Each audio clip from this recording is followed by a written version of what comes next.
से मोह। जब ले देखो मन मंदिर माँ मन में बसे रहे तो।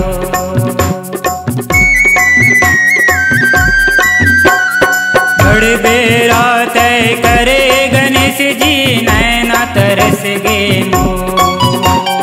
जब ले देखो मन मंदिर माँ मन में बसे रहे तो। हे अष्ट विनायक तय पालन करता, हे सिद्धि विनायक मंगल करता, तय जग के महाराजा मंगल करता, हे दुख हरता, तय जग के महाराजा मंगल करता, हे दुख हरता, तय जग के महाराजा।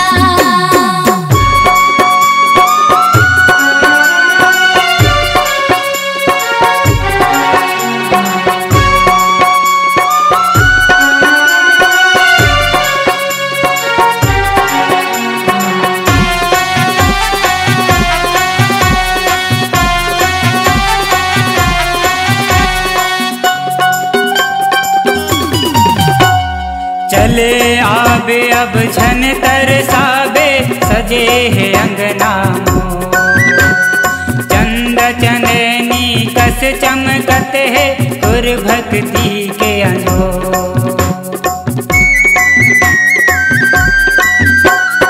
चले आबे अब झन तरसाबे सजे है अंगना मोह।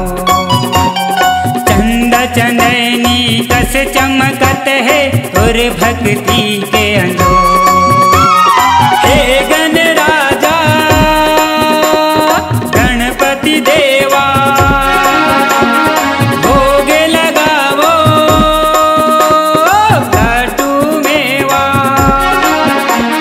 तय जग के महाराजा मंगल करता, हे दुख हरता, तय जग के महाराजा मंगल करता, हे दुख हरता, तय जग के महाराजा।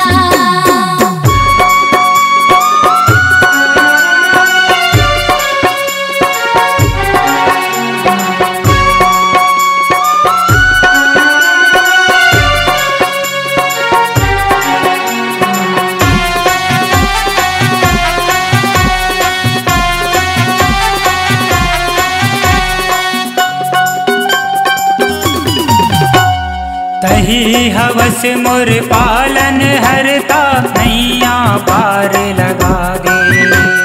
भूल चूक ला माफी देवे बिगड़ी मोर बना दे। तही हवस मोर पालन हरता नैया पार लगा दे। भूल चूक ला माफी देवे बिगड़ी मोर बना